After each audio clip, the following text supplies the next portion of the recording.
This podcast is brought to you by Main Street Research.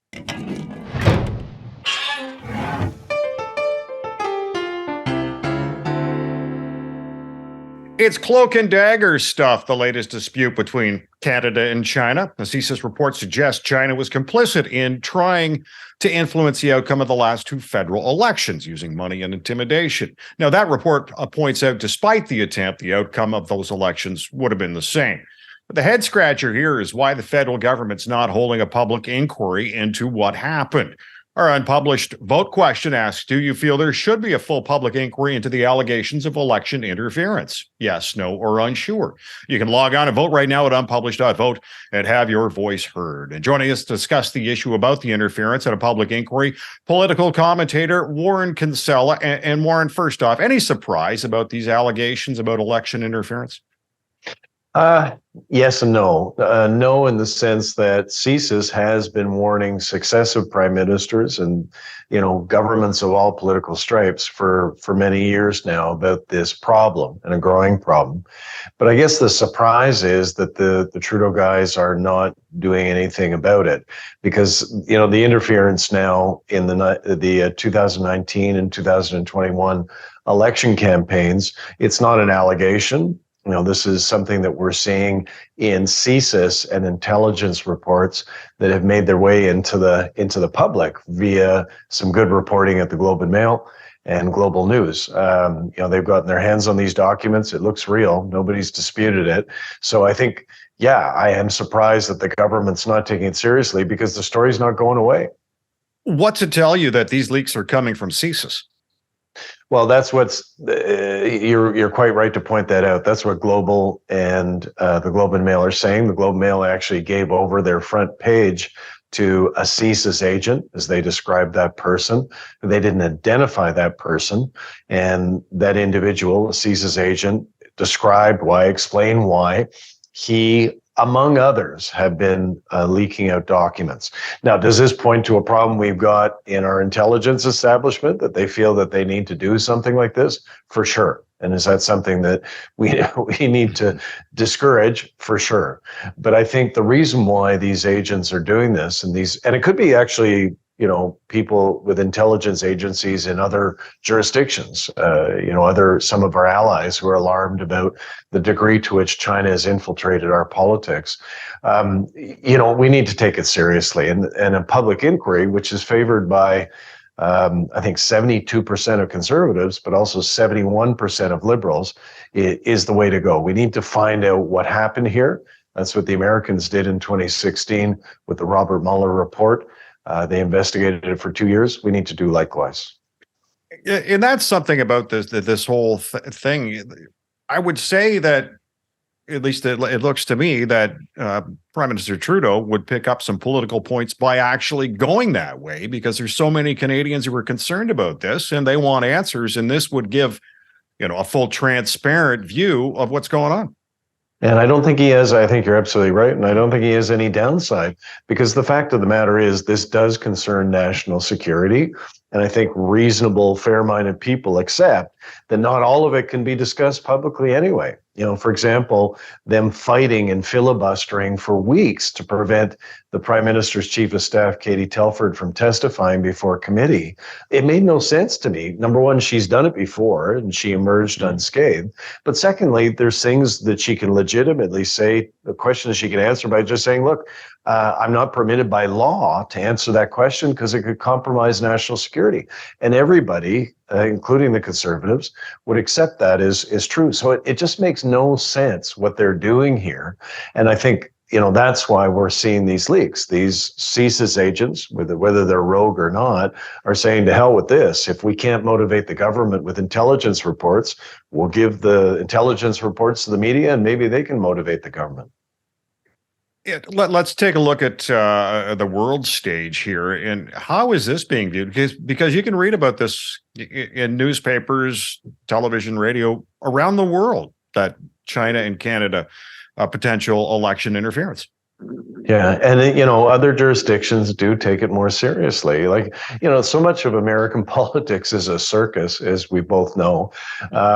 But, you know, in 2016, when there were allegations of Russia interfering with that presidential campaign and attempting to prevent Hillary Clinton, who I worked for, full disclosure, from winning the election, you know, the Americans, even under Donald Trump's administration, spent 2 years investigating it. And now, just this week, you know, the indictment of Donald Trump, a big part of it is about interference in that election campaign, you know, this payoff of porn, hush money to a porn star, you know, that's again being done because of the integrity of that election. Like, we need to take it similarly seriously here. You know, democracy, as we've seen around the world in recent years, is a fragile flower. It needs to be protected and nurtured. And that's not done if we're just ignoring the actual ongoing manifest threat that China poses to our democratic institutions. Now, the prime minister has obviously offered up a special rapporteur to do the investigation into this. And obviously it does not look transparent, I guess, when you consider the relationship between Trudeau and David Johnston. The one thing I worry about in particular is David Johnston and his reputation. It was impeccable before this came up, and now I'm a little worried. He's got to be one of the smartest people in this country, that he's going to be sort of painted in a bad light. Yeah, he's an extraordinary person, you know, not just a companion of the Order of Canada. He holds, you know, dozens of honorary degrees. He's an extraordinary human being, but he's also a lawyer, and he should know the definition of conflict of interest. And, you know, the beneficiary of China's alleged interference in those two election campaigns was Justin Trudeau. They wanted Justin Trudeau to win, not Andrew Scheer or Erin O'Toole. And so the alleged beneficiary is the very guy that David Johnston has seen grow up. You know, he's admitted that they went on ski trips together and socialized together. And Johnston is not just a member of the board of the Trudeau Foundation. He's one of the people who controls it. And they received $200,000 from China. So for a multiplicity of reasons, David Johnston, this eminent, respected Canadian, should not be the person doing this investigation. It was a mistake, but I think it's symptomatic of the Trudeau government's complete inability with SNC, with the WE scandal, with the Aga Khan, to understand the importance of conflict of interest. It's a conflict of interest to have one of your friends investigate you. You know, the NDP has been propping up the Liberals for the last couple of years, well, since just after the 2021 election. But they've come out against Trudeau's idea, and they're more in support of a full public inquiry. Do you see this sort of blowing up this arrangement, as you call it? It could. I think that is, in fact, the reason why Katie Telford, why they changed their tune on her testifying. I'm told that the NDP signaled internally, we are going to vote against your government, right? You can make this a confidence matter. We will defeat the government. We need to have her testify. And I think that's why the government did the flip-flop that they did and said, okay, we'll let her testify, and why they've started to take it most seriously. Because, you know, at the outset, as you know, Trudeau was refusing any kind of inquiry, any kind of look at it. He said, there's nothing to see here. Everybody move along. I think the NDP finally got a bit of spine and said, enough is enough, and we need to investigate this. And if we have to defeat you, we'll do it. Warren, I want to thank you for joining us. Thanks, my friend. This podcast is brought to you by Main Street Research, one of Canada's leading public research firms. Main Street has a strong track record of polling elections at every level of government across Canada, as well as comprehensive market research for industry-leading firms. Main Street's newest consumer product is Main Street Intel, a monthly subscription that gives you access to their polling and modeling of Canadian elections and analysis of Canadian politics.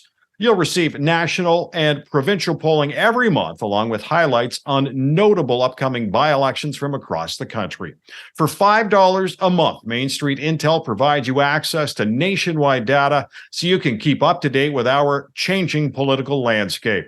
Subscribe to Main Street Intel today and level up your knowledge of Canadian politics. Warren Kinsella is a political commentator and former special advisor to Prime Minister Jean Chretien. Canada and China continue to view each other with suspicious gazes. Elliot Tepper's senior fellow at the Norman Paterson School of International Affairs at Carleton University, and he joins us now. And Elliot, we've spoken quite a bit about Canada and China. Did these allegations of possible electoral interference surprise you at all? Well, no, it's a pattern that's well known. It's well known around the world. The fact that CSIS has been warning about it for a number of years, and now the story broke due to some very able journalists brought it to light. So, no, this is a pattern apparently by China, and it's not only about election interference. We already know that both Canada and other countries are worried about the theft of intellectual property.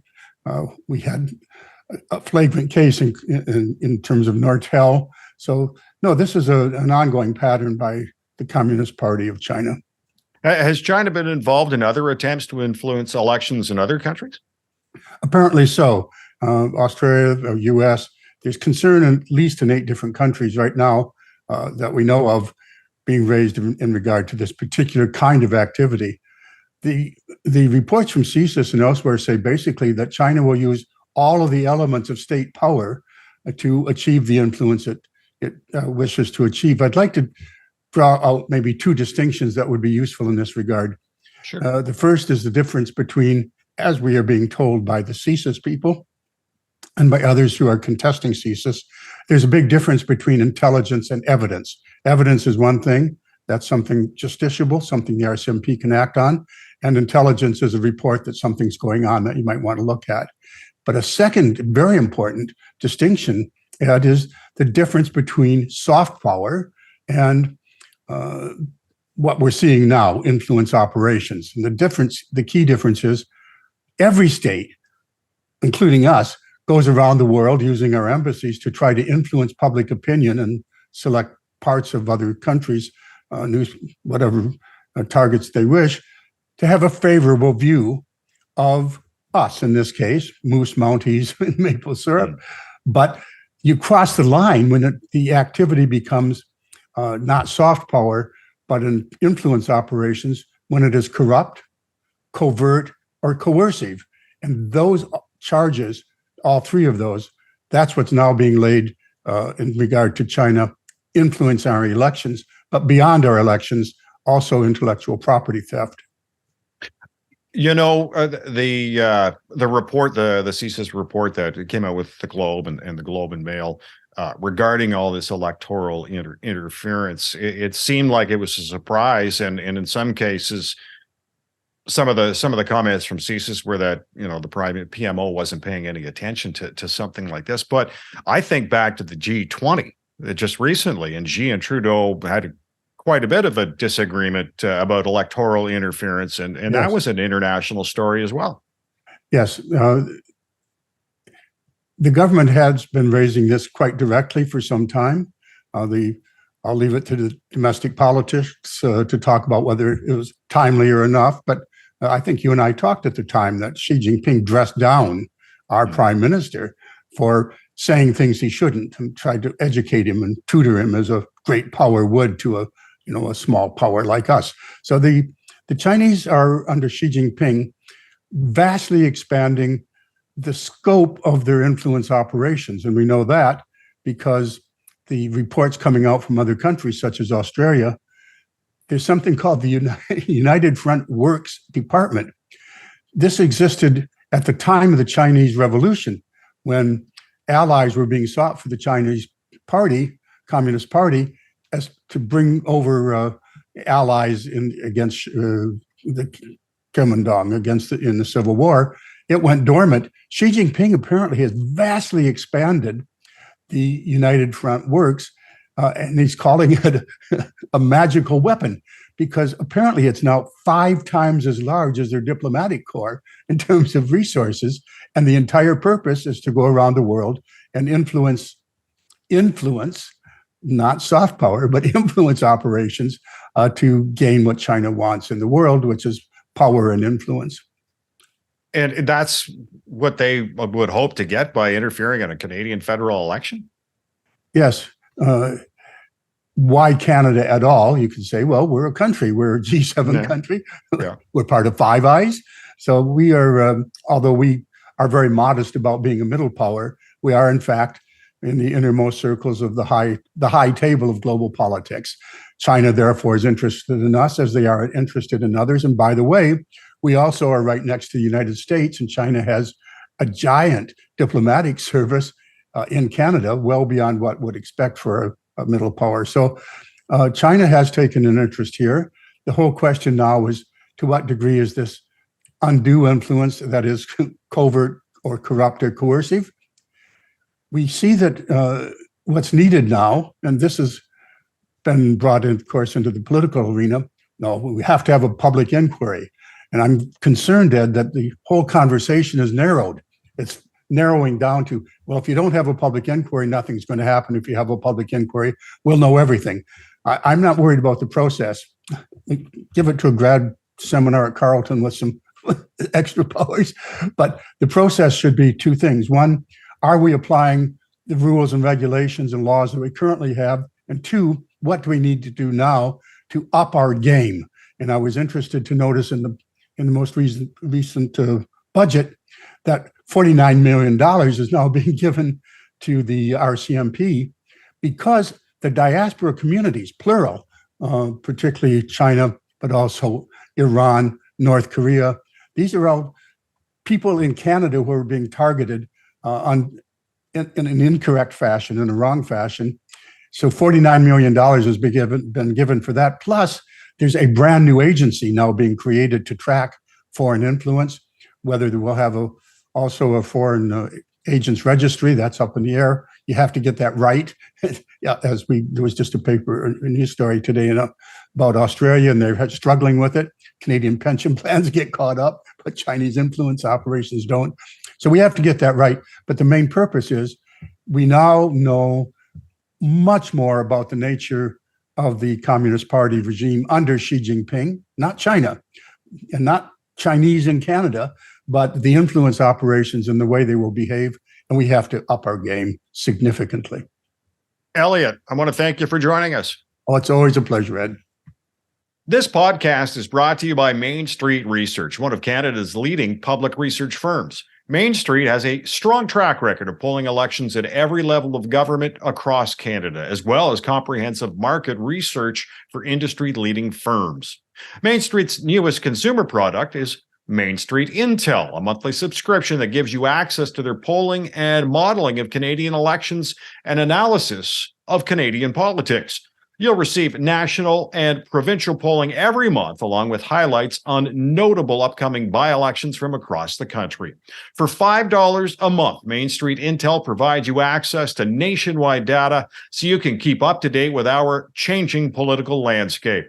Subscribe to Main Street Intel today and level up your knowledge of Canadian politics. Elliot Tepper is a senior fellow at the Norman Paterson School of International Affairs at Carleton University. Someone who's been on the ground in China is Charles Burton. He's a senior fellow at the Macdonald Laurier Institute, as well as he served as a counselor at the Canadian Embassy to China between 1991 and 93, as well as 1998 and 2000. And Charles, a report on China interference came from CSIS and was leaked to the media. When it's leaked to the media by CSIS, what's that tell you? Well, I think that, looking at the opinion piece that the Globe and Mail published by the alleged source of those classified documents, there seemed to be a high degree of frustration among elements within the intelligence community that for some years they have been highlighting to the government of Canada that foreign elements, particularly the Embassy of China, have been coordinating illegal activities with regard to election interference. So, they're coordinating illegal campaign contributions. They're issuing disinformation to discredit candidates who hold views that the Chinese government feels inhibits their agenda inside Canada. And so I think that this is clearly a function of the dissatisfaction of CSIS and the RCMP and CSE that they have been highlighting a serious national security concern two governments, and they haven't seen any response. No Chinese diplomats who are coordinating these kinds of illegal activities being expelled, no agents of the Chinese state who are involved in, say, fraudulent campaign contributions being charged and brought up to account for themselves for a court of Canadian law. So I think that's basically the reason, is the puzzling lack of response of the government to very serious concerns being raised by our intelligence professionals. China has an abnormal number of diplomats in Canada, especially when it's like 3 times the number of Japan, and well, we can go on and on and on. Why is that?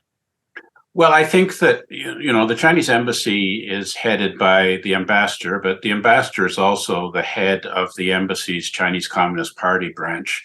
And, there are agencies of the Chinese Communist Party, notably the United Front Work Department, which, according to some testimony given by the RCMP to the PROC committee, the Procedures Committee, is actually more funded than the entire Chinese Ministry of Foreign Affairs. So they have an awful lot of people whose mandate is to engage in influence operations and to interfere in domestic affairs of foreign countries.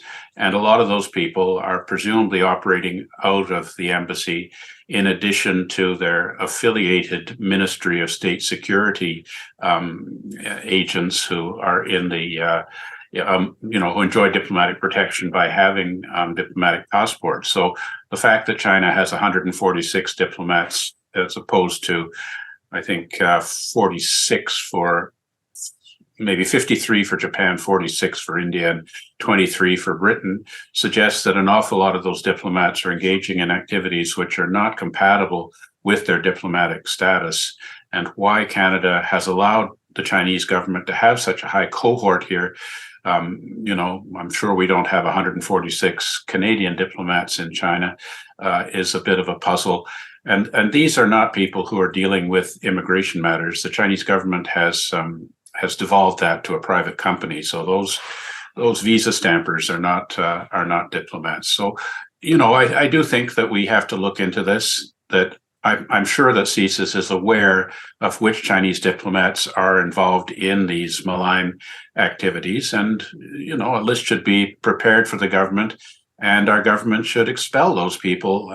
We don't have to give a reason as to why we declare a diplomat persona non grata. There will be obviously reciprocal consequences in expulsions of Canadians who are accredited to China. But I think that, when you put the two together, do we want to keep our Canadians in China, or do we want to stop people who are professionally involved in malign and illegal activities on behalf of a foreign state from functioning? I think we have to go with the protect Canadian sovereignty, security, and our Canadians of Chinese origin who are subject to menace and harassment by agents of a foreign power. How do these influence operations, influence campaigns work? Well, I think that certainly there are a number of levels. At the level of ethnic Chinese, there is a desire to put out false information that Canada is a racist state based on white supremacy. We've seen this in the statements that have been made by some quite prominent representatives of Canada in parliamentary institutions, that a foreign influence registry act would be something comparable to the Chinese exclusion laws of 1923. But anyway, the idea is that, Canadians of Chinese origin in Canada are subject to discrimination. Therefore, they ought to seek their refuge in the motherland. In other words, they should be loyal to the Chinese communist regime, and therefore amenable to direction through the United Front Work Department with regard to who to vote for, or what sort of rallies to take part in, to act as proxies for illegal delivery of Chinese campaign contributions to foreign candidates, and in general to try and shape the discourse in the Canadian mainstream media in directions that the Chinese government likes, particularly in the emphasizing that any actions critical of the Chinese regime, whether it's the genocide in Xinjiang or the Hong Kong national security law or Chinese pervasive espionage of various types in Canada, is akin to racism against all people of Han Chinese origin. And of course, we're very sensitive to that kind of accusation because of the history of racism that Canadians have in our history. The other aspect is attempting to curry influence with policymakers. And you do see a phenomenon where, Canadian politicians and senior civil servants, when they're in positions of public trust, do not associate themselves with any policy measures that the Chinese government would find unfavorable and might support, say, the Chinese government's claims that the Huawei 5G is just an excellent, well-priced technology that would not be used to get information for the Chinese state on Canadian infrastructure or be used to engage in espionage and downloading databases and so on.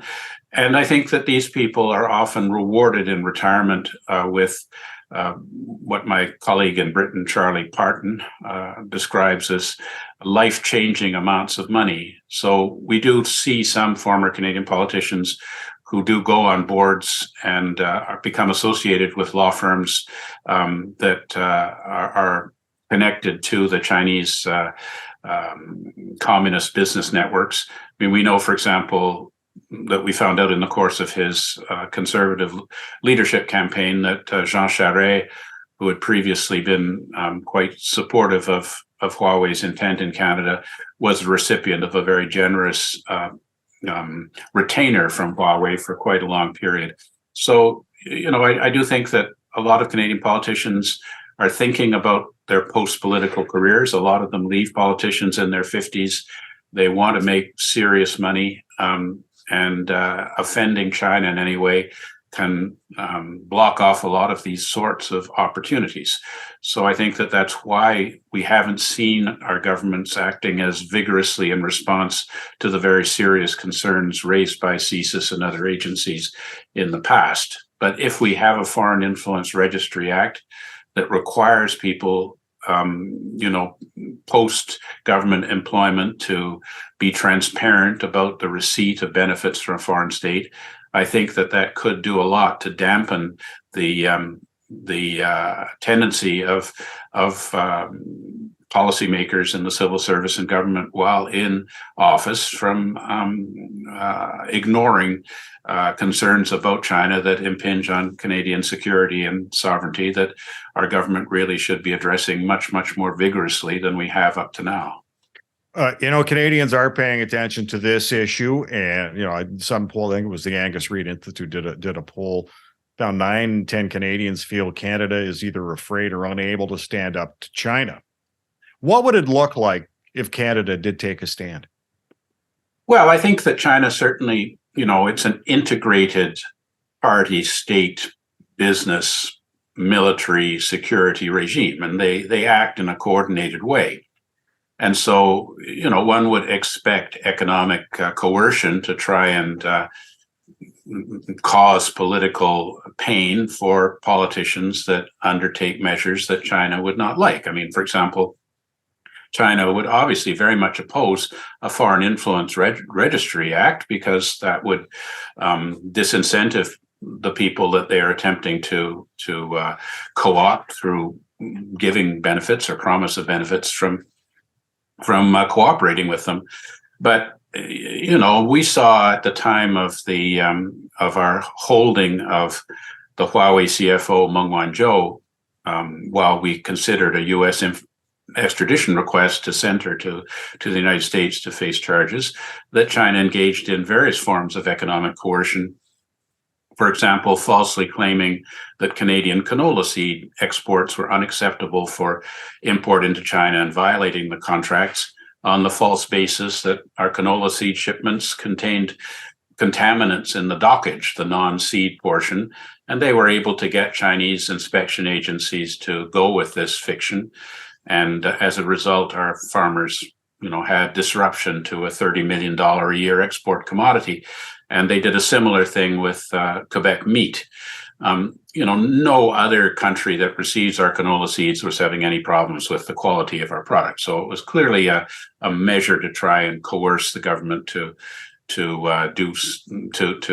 simply allow Ms. Meng to return to China without facing a U.S. court procedure. And then we had the hostage diplomacy of Michael Kovrig and Michael's favor, which was also, I think, pretty clearly designed to try and incentivize the government to release Ms. Meng. And a number of elements within Canada, former politicians and so on, supported this idea that we should simply return Ms. Meng and solve the issue. But I think in terms of economic coercion, unlike other countries like Australia and New Zealand that have a high dependency on exports to the Chinese market, Canada, frankly, does not. It's less than 5% of our external commodity trade that goes to China. Most of this are agricultural commodities and minerals, for which there is a global market. So if China, in an unjust way, just decided we're not going to take, Canadian soybeans, they'll source from Brazil or the United States instead, that will reduce the cost of our soybeans on the international market and open up other markets for us. And we've seen this in China's attempts to coerce Australia over Australia's insistence that there be a fair and impartial international investigation into the sources of COVID-19. China attempted various forms of economic sanctions. And I think it was particularly on coal, China had to reverse because they weren't able to source enough coal elsewhere. So this, the Chinese government's calculation that they can pressure us through the power of the Chinese market is not necessarily successful. It might work in countries that, have more specific exports to China, like Japan. But I think that Canada can stand up for our Canadian values, security, and sovereignty at, obviously some economic disruptive cost, but ultimately it will not have a major impact on the promotion of Canadian prosperity. And it's time for us to recognize this and start doing the right thing and not giving in to Chinese government economic blackmail. Charles, I want to thank you for joining us. Great to speak with you. Charles Burton is a senior fellow at the Macdonald-Laurier Institute and served as a counselor at the Canadian Embassy to China between 1991 and 93 and 98 to 2000. Our unpublished vote question asks you, do you feel there should be a full public inquiry into the allegations of election interference? Yes, no, or unsure. You can log on and vote right now at Unpublished Vote and have your voice heard. I want to thank our guests today on the Unpublished Cafe, Warren Kinsella, Elliot Tepper, and Charles Burton. And thank you for watching the Unpublished Cafe. Stay safe. I'm Ed Hand.